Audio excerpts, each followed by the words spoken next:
ते बसेस उद्घाटन झालेलं आहे, तर त्याच्या संदर्भात काही माहिती. सर्वप्रथम सर्व सिल्लोड शहरवासियांना, सर्व तालुक्यांना सर्वात पहिले अभिनंदन की आपल्या सेवेमध्ये आज सिल्लोड आगारामध्ये 5 BSCच्या नवीन लाल बरी दाखल झालेल्या आहेत. या सर्वांचं श्रेय सगळ्यात पहिले मी आपले जे प्रधानमंत्री आहेत प्रताप सरनाईक यांचा आभार व्यक्त करतो. त्यानंतर आपले सर्वांचे लाडके आमदार साहेब, माजी साहेब यांचे देखील त्यांच्या प्रयत्नाला जे यश आलं त्यांचे देखील आभार व्यक्त करतो. आज या ठिकाणी आपल्याकडं हे जो लोकार्पण सोहळा आहे हा माननीय सुनील भैया माजी नगराध्यक्ष तथा चेअरमन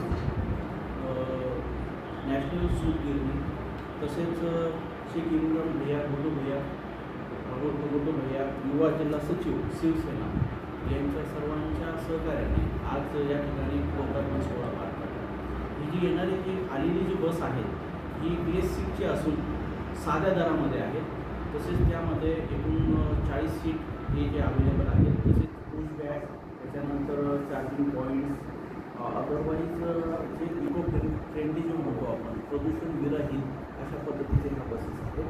आणि सस्पेन्शन सिस्टीम ही अत्याधुनिक असून बॅक कॅमेरा जो आहे रिव्हर्समध्ये एखादी घटना घडली वगैरे त्याच्यासाठी देण्यात आलेला आहे. आणि अतिशय अशी सुसज्ज अशी ही नवीन जी बस या ठिकाणी आपल्या ताफ्यामध्ये दाखल झालेली आहे.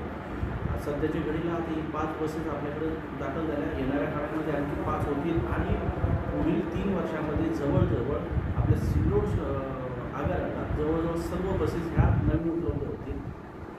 साहेब, या बसेस उद्घाटन झालेलं आहे, त्याचं रूट कसं राहणार? सध्या तरी ह्या ज्या बसेस आहेत ह्या आपल्याला इथून 3 पुणे जातात सकाळी, तर एक 3 पुणे आणि त्याच्यानंतर जे 2 नाशिक आहेत असे 2 नाशिक, असे एकूण 5 बसेस या पुणे आणि नाशिक रोडला धावतील. वेळ कसं राहणार आहे साहेब, काही झालं का? हो, वेळेच्या बाबतीमध्ये साधारण पुणे जे आहेत आपलं सगळ्यात पहिले 5:15 जे पुणे आहेत पहिलं, त्याच्यानंतर 6 आणि 6:45 असे 3 पुणे आहेत. त्याच्यानंतर नाशिकच्या बाबतीमध्ये एक 8 वाजेचं जे नाशिक आहे 8 आणि एक 9:30 असे 2 नाशिक. या टाईमला आपण ह्या बसेस सोडणार. तर ह्या कल्पनेला कोणाचा मोठा हात आहे? नाही सर, आम्ही आता जे सरकार आहेत आपल्याकडे सध्याच्या पिढीला त्यांच्या सर्वांचं मी आभार व्यक्त करतो की येणाऱ्या काळामध्ये त्यांनी आपल्या राबून महामंडळासाठी 5,000 नवीन बसेस हे देण्याचे नियोजित केलेलं आहे.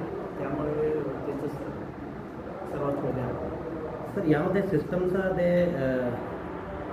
आपल्याला ते समजावे लागतील ड्रायव्हरांना. हो, तर कसं होणार आहे? तर ते त्या संदर्भामध्ये अशोक लेलँडचे जे माणसं आहेत, ट्रेनिंग मास्टर जे आहेत ते आपल्याकडं येणाऱ्या सोमवारी इथे येतील आणि टप्प्याटप्प्याने आपले जे चालक आहेत यांना सर्वांना ते त्या नवीन सिस्टीमबाबत हे प्रशिक्षण देतील.